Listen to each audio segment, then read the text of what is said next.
दोस्तों, आप सभी को मेरे YouTube चैनल में स्वागत है। चलिए एक दिल को छू जाने वाली कहानी शुरू करते हैं। नहीं बहू की अजीब सा सुहागरात। कहानी को शुरू से अंत तक सुनने के बाद लाइक शेयर सब्सक्राइब जरूर करना। मेरा नाम रानी है। मेरी उम्र 22 साल है और मैं छत्तीसगढ़ में रहती हूँ। मुझे ना जाने क्यों ऐसा लग रहा था कि सब नॉर्मल होकर भी नॉर्मल नहीं है, या फिर यह सब कुछ ज़्यादा दिनों के लिए नहीं है। यही सब सोच सोच कर मेरे सर में बुरी तरह से दर्द हो रहा था। मुझे ऐसा लग रहा था कि अगर मैं एक दिन भी इस आदमी के साथ रही तो मैं पागल हो जाऊंगी। कभी कभी मुझे लगता था कि मैं एक पागल औरत हूँ, लेकिन कभी कभी मुझे ऐसा लगता था कि मेरा पति ही पागल आदमी है।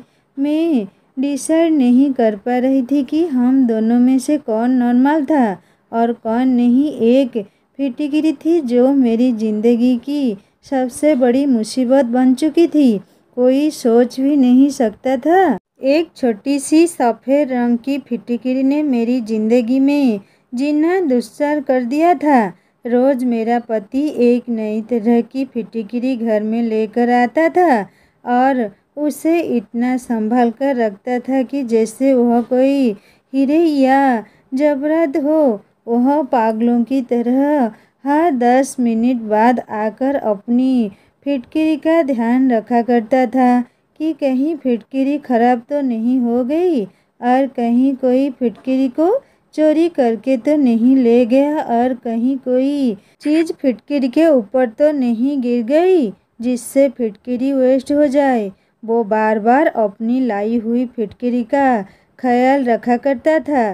कभी उसे लॉकर में रखता तो कभी उसे कबर्ड में रख देता तो कभी उसे सूटकेस में संभाल कर रख देता था तो कभी किचन में आटे के डिब्बे में छुपा कर रख देता था। मैं सोच सोच कर पागल हो गई थी कि आखिरकार इस फिटकिरी में ऐसा भी क्या था जो मेरा पति उस फिटकिरी के लिए पागल हुआ जा रहा था और उससे फिटकिरी की इतनी ज़्यादा परवाह थी। शादी के बाद मैं जब नई नई दुल्हन बनकर इस घर में आई थी तो तब भी मेरे पति के हाथ में यही फिटकिरी थी।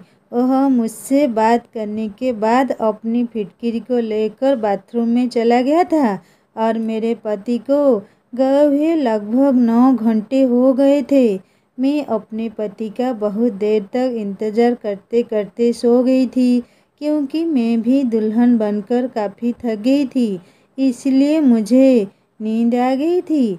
और आखिरकार मैं अपने पति का कब तक इंतज़ार कर सकती थी। मेरा पति तो ना जाने कब बाथरूम से बाहर निकलता, मैं कब सो गई मुझे कुछ पता ही नहीं चला। सुबह को जब मेरी आंख खुली तो मेरा पति मुझे बिस्तर पर नज़र नहीं आया था। मैं सोच में पड़ गई थी कि क्या उसने सारी रात बाथरूम में ही बिताई थी।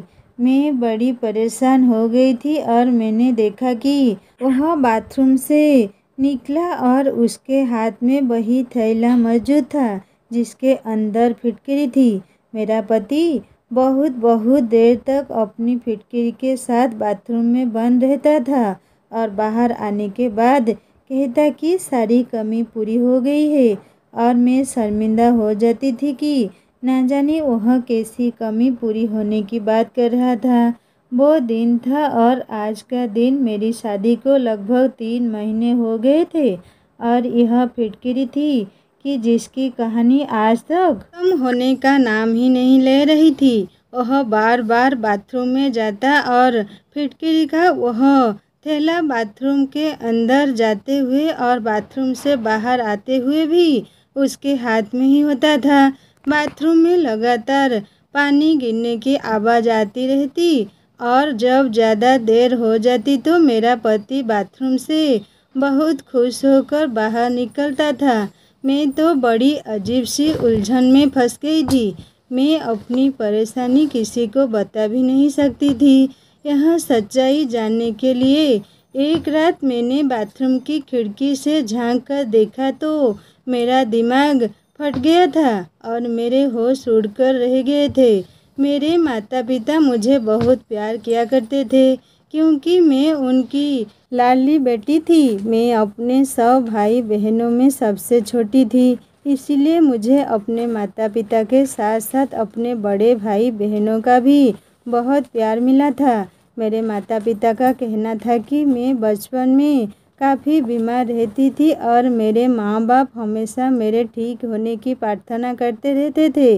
बचपन में मेरा काफ़ी इलाज भी हुआ था, इसीलिए मुझसे मेरे घर में सारे लोग बहुत ज़्यादा प्यार किया करते थे।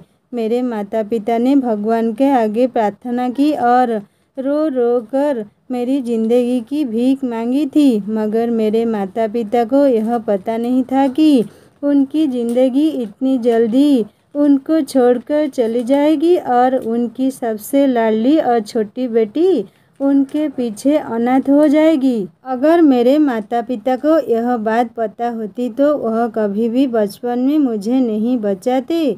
मेरे परिवार में मेरे माता पिता के अलावा मेरे एक बड़े भैया और एक बड़ी बहन भी थी। वह सब लोग एक साथ मुझे छोड़कर इस दुनिया से चले गए। मैं 7 साल की थी जब हमारी पूरी फैमिली पिकनिक के लिए जा रही थी। तभी रास्ते में अचानक हमारी गाड़ी का एक्सीडेंट हो गया था। एक्सीडेंट इतना ज़्यादा खतरनाक था कि मेरे माता पिता और मेरे दोनों भाई बहन की मौके पर ही मौत हो गई थी, लेकिन शायद भगवान को मुझे ज़िंदगी देनी थी, इसीलिए कितने लोगों की मौत हो जाने के बाद मैं अकेली बच गई थी। मेरे मामूली सी चोट आई थी, लेकिन मेरी ज़िंदगी बच गई थी। लोग मुझे देखकर हैरान हो रहे थे कि यह लड़की कैसे बच गई। कहते हैं कि जिसकी ज़िंदगी भगवान लिख दे उसे कौन मार सकता है। और कुछ लोग मुझे देखकर बहुत अफसोस भी कर रहे थे कि मैं अपने माता पिता के बिना कैसे इस दुनिया में अकेली रहूँगी। अच्छा तो यही होता कि मैं भी अपनी फैमिली के साथ ही इस दुनिया से चली जाती। कह रहे थे कि ये लड़की अनाथ होकर ज़िंदगी कैसे गुजारेगी, कौन इसकी परवरिश करेगा। इसी तरह से मेरी पूरी फैमिली ख़त्म हो चुकी थी और मैं अकेले हो गई थी, क्योंकि मैं बिल्कुल आवारिश थी। मेरे पिता के सौतेले भाई ने मुझे अपने घर में जगह दे दी थी, क्योंकि और कोई मुझे अपने साथ रखने के लिए तैयार ही नहीं था। और मेरी माँ के रिश्तेदार तो डर की वजह से कभी हमारे घर पर अफसोस करने के लिए भी नहीं आए थे। मैं अपने चाचा चाची के घर में रहने लगी थी और उनकी बेटियों की उतरण पहनकर उनका बचा हुआ खाना खाकर अपना गुजारा कर रही थी। वो लोग मुझे बहुत ताने भी दिया करते थे। उन लोगों के ताने सुन कर ही मैं जवान हो गई थी और इसी तरह से टाइम तेज़ी से गुजरता चला गया था और मेरी शादी की उम्र हो गई थी। मेरे लिए काफ़ी सारे रिश्ते भी आने लगे थे। मुझे ऐसा लगता था मेरे लिए रिश्ते आते ही मेरी चाची परेशानी में आ जाती थी। मेरी चाची ने मुझसे जान छुड़ाने के लिए मेरी शादी एक ऐसे इंसान से कर दी थी जिसको मैं जानती तक नहीं थी। फिर भी मैंने सोचा कि चाची के घर पर मुझे सारा दिन नौकरानियों की तरह काम करना पड़ता था। इससे बेहतर तो यही होगा कि मैं अपने पति के घर काम करूं और उसकी सेवा करूं। जब मैंने अपने होने वाले पति को देखा तो लड़का काफ़ी हैंडसम और स्मार्ट था, इसलिए मैं बेफिक्र हो गई थी।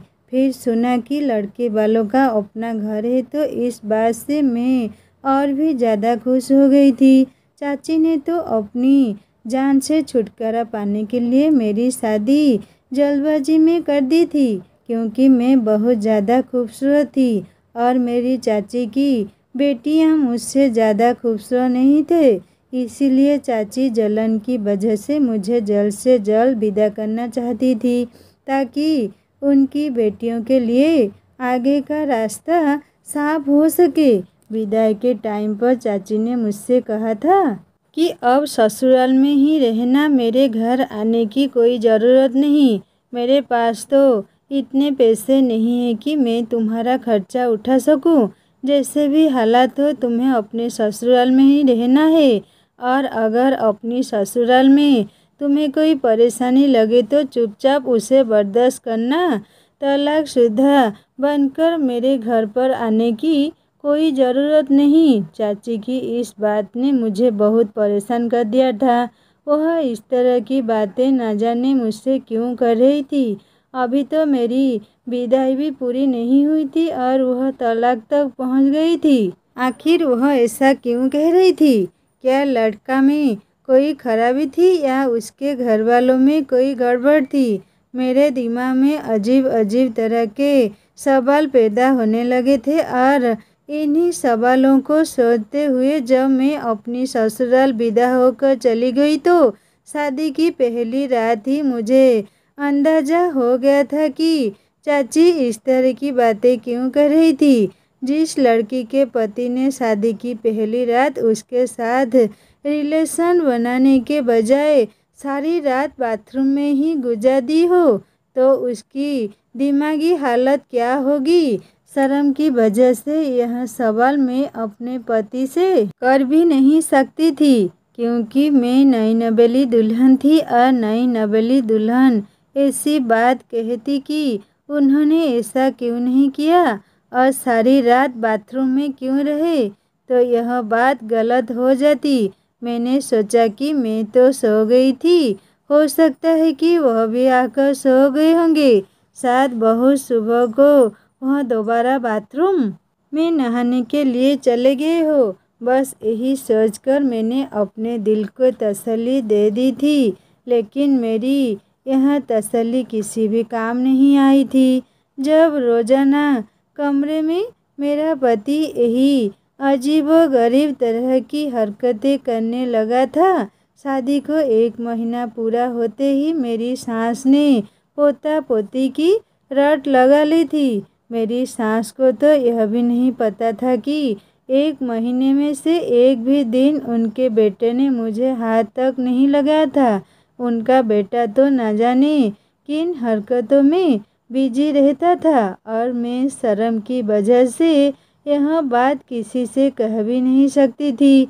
1 महीने बाद जब मैं चाची से मिलने उनके घर पर गई तो चाची मुझे देखकर परेशान हो गई थी और एकदम से उन्होंने मुझसे सवाल किया कि मैं अपना घर छोड़कर तो नहीं आई हूँ। चाची के सवाल पर मैंने बड़ी हैरत से उनकी तरफ देखा। मेरी विदाई के टाइम पर भी उनका मेरे साथ यही बिहेवियर था और मैं पूरे 1 महीने बाद उनसे मिलने के लिए आई थी, तब भी वह मेरे साथ ऐसी अजीबोगरीब बातें कर रही थी। मैंने चाची से कहा कि नहीं, मैं तो सिर्फ आपसे मिलने के लिए यहाँ पर आई हूँ। मुझे उनकी बात से बहुत दुख पहुँचा था। मैंने अपना सारा बचपन और लड़कपन इस घर में ही गुजारा था। मुझे इस घर से बहुत ज़्यादा लगाव था। क्या मेरा इतना भी हक नहीं बनता था कि मैं इस घर में अपने चाचा चाची से मिलने के लिए भी कभी कभी आ जाऊं? मैं उदास होकर अपने घर को वापस आ गई थी और इधर देखा कि मेरा पति फिटकिरी उठाकर बाथरूम में जा रहा था। अपने पति को तो मैं कभी दिखाई ही नहीं देती थी। मैं इस घर में अपने पति के लिए बस मामूली सी थी। वह अपनी पत्नी से ज़्यादा फिटकिरी से मोहब्बत करता था।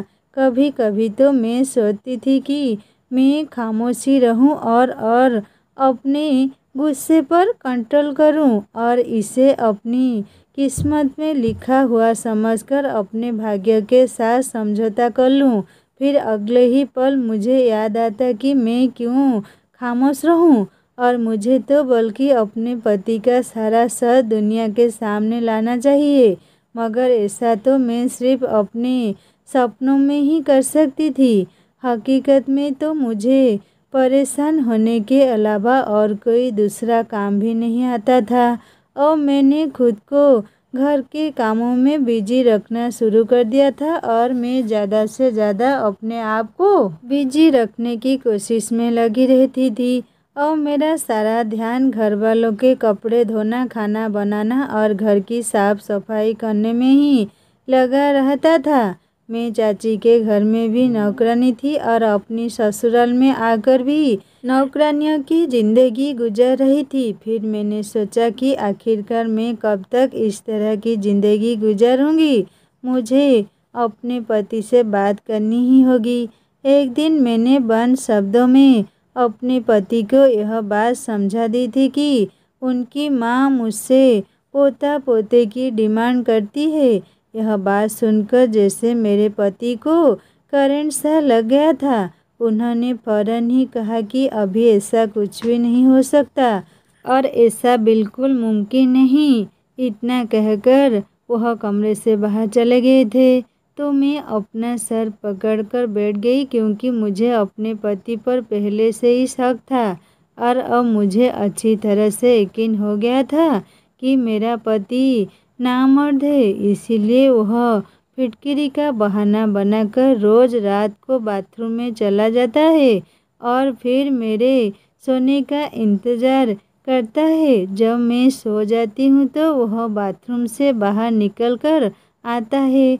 वह ऐसे ही करता है, वरना कोई मर्द ऐसा नहीं होता जो अपनी नई नवेली दुल्हन को अकेला छोड़कर इस तरह से सारी सारी रात खुद को बाथरूम में बंद नहीं रखता। मैंने सोचा अब मुझे अपने पति के इस राज से पर्दा हटाना ही पड़ेगा और मैं सच जानकर ही रहूँगी और यही सारा सच मैं सब लोगों के सामने लेकर आऊँगी। एक दिन रात के टाइम पर मैंने सोचा कि मैं सोने की एक्टिंग करती हूँ और देखती हूँ कि मेरा पति रात में क्या करता है। मैंने आज ही अपने पति से कहा था कि मुझे बहुत नींद आ रही है और मेरी तबीयत ठीक नहीं। मेरा सर दर्द से बुरी तरह फटा जा रहा है, इसीलिए वह मुझे जगाने की कोशिश ना करे।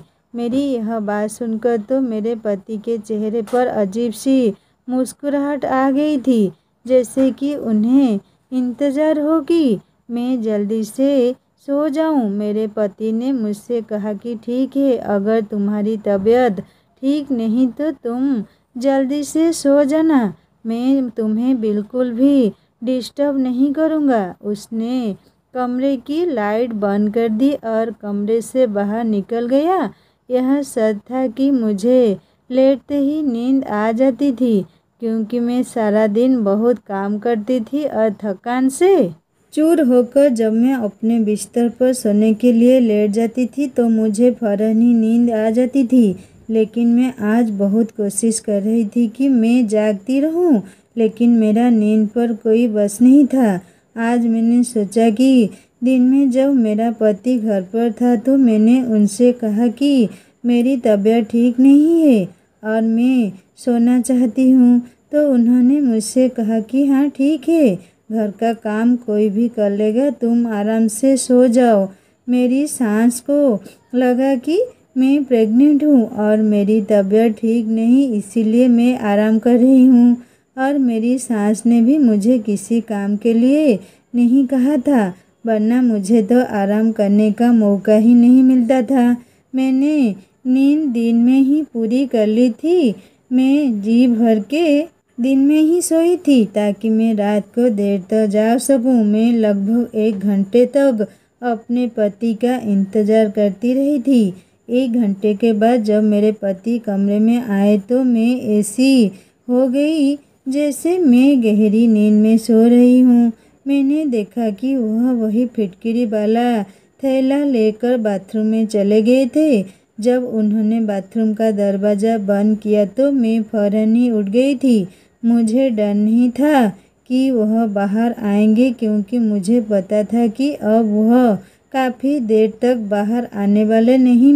मैं घर के बैक साइड वाले हिस्से की तरफ जाने लगी थी और चोरों की तरह धीरे धीरे खड़ी हुई थी, जहाँ पर बाथरूम की खिड़की भी थी। लेकिन बाथरूम की खिड़की बहुत ऊंचाई पर थी और उस खिड़की से मैं अंदर तक नहीं देख सकती थी, क्योंकि खिड़की था। फिटकिरी के साथ आखिर यह सब कुछ क्या हो रहा था? मेरे पति का दिमाग तो ठीक था। मैंने बड़ी मुश्किल के खुद को संभाला था और वापस अपने कमरे में चली आई थी।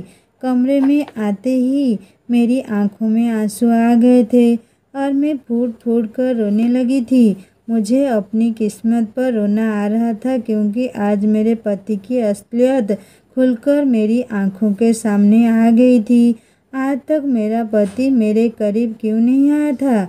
और मुझे यह बात अच्छी तरह से समझ आ गई थी। तो वह यह वजह थी जिसकी वजह से मेरा पति मुझसे दूर दूर रहता था और मुझे यकीन हो गया था कि मेरी चाची मेरे पति की असलियत को अच्छी तरह से जानती थी, इसलिए वह मुझसे इस तरह की बातें किया करती थी। उन्होंने जानबूझकर मुझे इस नर्क में धकेला था, वरना मेरे लिए रिश्तों की कोई कमी नहीं थी। मैं बहुत खूबसूरत थी, जिसकी वजह से लोग मुझे देखते ही पसंद कर लिया करते थे और चाची को सिर्फ इसी बात का डर था कि कहीं मुझे उनकी बेटियों से ज़्यादा अच्छा रिश्ता ना मिल जाए। इसीलिए उन्होंने मेरी शादी इस आदमी के साथ करवा दी थी। मैंने सोच लिया था कि मैं कभी भी अपनी चाची को माफ़ नहीं करूँगी। उनको मरने के बाद तो भगवान के सामने जवाब देना ही पड़ेगा।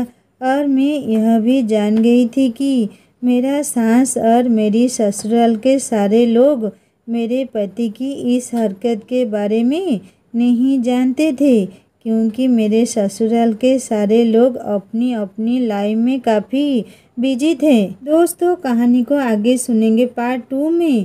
कहानी कैसा लगा मुझे ज़रूर कमेंट करके बताएगा और अच्छी लगी तो सब्सक्राइब करके बेल आइकन दबा देना।